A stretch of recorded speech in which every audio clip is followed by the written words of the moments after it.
I don't usually play horror games because it's generally hard to make a good game in this genre. It implies that the game must be scary. It also needs to give you a reason to continue playing. It needs to be interesting to balance out how scary it is, and if the game is too scary and not interesting enough, I drop it.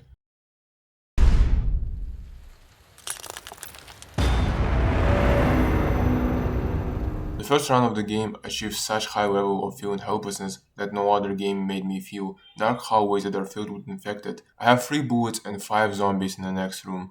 There is so many objectives and not enough room to store it all in my inventory, and I can't drop items without permanently deleting them. Game progress further, you need to go through very narrow hallways with no room for dodging, forcing you to sacrifice ammo or your health. And once you get comfortable enough navigating in RPG, it introduces new enemies to keep you tense. First are lickers. Son of a bitch. The first time I saw one in a hallway, I straight up turned around. But at some point, you understand that this hallway is only a way to make progress. But it's not that bad as you initially thought. You quickly get comfortable around them. Just don't run, get past them without stopping, and you'll be fine.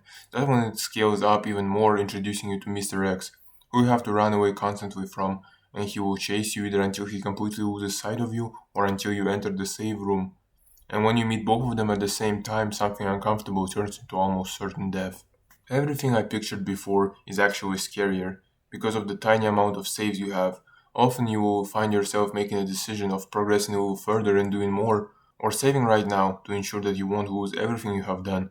Sometimes you won't even able to save the game, leaving you with no other option but go forward, hoping that you won't die.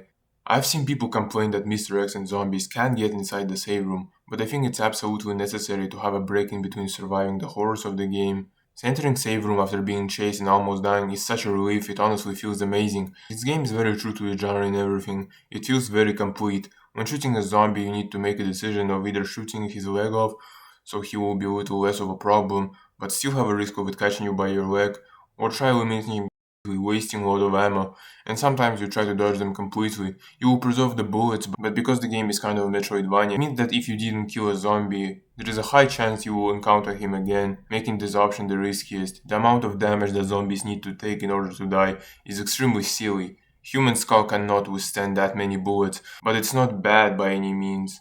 Everything in this game is made to complement its genre. Sometimes you have to waste bullets or health, or a grenade or a knife. The character can't even run, or jump, or climb. The best he can do is a mix of sports walking and a very light jog.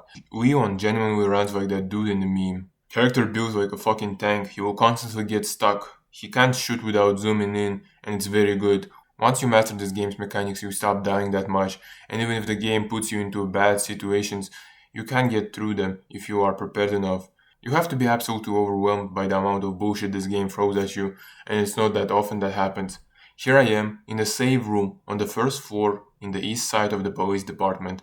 Why am I here? Because 30 seconds earlier, I went into the record room. I saw one zombie on my way, blasted his head off with a shotgun, entered the room to progress further, only to be greeted on my way back by 3 zombies, 2 lickers, and a tyrant. And unfortunately, that's the circumstances I haven't seen happening when I was in the save room on the first floor on the east side of the police station. That's kind of a bullshit that takes to kill you in this game. Other than that, everything is very manageable. Maybe I got lucky, but on my first playthrough as Claire, I had pretty enough resources. Considering the genre, of course, it was enough, and I would often have more than I actually needed. If the movement wasn't as clunky, most things in this game wouldn't work. You can see it best in the boss fights. They aren't difficult when you get the grasp of it, but on the first round, having this man run the same speed as you are and constantly trying to maneuver your way from him without getting stuck is very brain stimulating. When you figure out that he has 2 attacks you need to pay attention to, one when he gets mad and starts smashing everything, and another where he tries to hit you, trips and falls. Second one is the one you need to shoot him at, and you can easily no damage him for 2 dopamines. Most of my words about how scary the game is only apply to the first round of the game. On the second round, however, you already been here and done that, and it's generally not as scary because you know all the puzzles and know the location. Or maybe it wasn't that scary because I had Georgia absolutely booming in my headphones. The second round shows you the other side of the story you have completed. It doesn't mean that the game isn't chronologically fucked. You will do the same puzzles, blow the same wall twice, but it has a lot of differences worth the second run, and besides it's much faster than the first scenario. Second time in Birkin is such a bullshit boss fight. You have to be praying for right random sequences of events to happen. You just press a button to rotate the container and then run to opposite side while dodging attack of the boss that has the same speed as you as the reach of Anthony Davis. Then you lure him to your side again, press the button and run away in time and pray that Birkin won't be right behind you, evading his death. And you do that 3 times or deal enough damage to reduce the amount of times you have to repeat this process. Safe conditions at this place are absolutely blowing approved. Container is a big projectile that every time it moves kills everything on its way. On a bright side, because you use a container as a weapon, you can save some bullets that you might need in the future. In the middle of completion of the second run, I understood that the game isn't less scary because of the music, but because it turns from a horror to a challenge.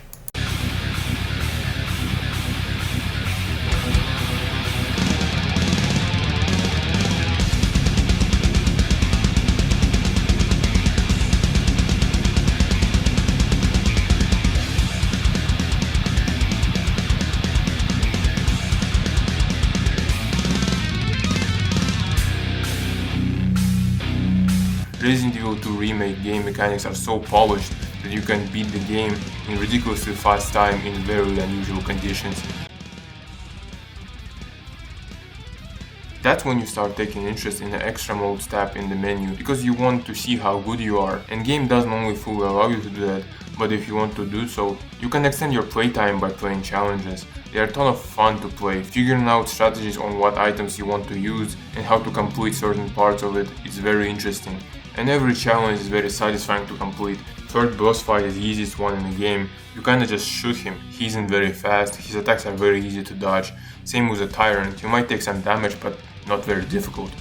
Same can be said about last Birkin fight. Despite having full flamethrower, I wasn't dealing enough damage. I died a few times until I cheated him with a knife. Extra modes tab offers you a couple more hours of content. Hunk and Tofu game modes very well balanced and can be completed pretty easily. Same with the runway. If you know what you're doing, and even if you don't know, you're still likely to finish it. Forgotten Soldier offers the most interesting challenge so far. Figuring out the strategy for it was so much fun, and with enough practice and enough luck, you will complete it. No Time to Mourn isn't very difficult either, but the hallway at the end can be very stressful. And No Way Out is ultimate test of your skills, of your positioning, of your quick thinking, and being good at the game in general. It's a difficult challenge, but not 3 days long to complete challenge. On my first try I got 89 kills and I finished it on my third attempt. And the only bad thing about it, I want more. I want more scenarios, I want more difficult challenges. Both as a horror and mechanically, this game is perfect in every single way. I'm trying to think about cons of it, but I just can't find any. Maybe if I completed it 10 times and had thousands of hours of playtime, I would find every single detail I don't like about this game. But as of currently, I can't find any. 10 out of 10, absolute cinema.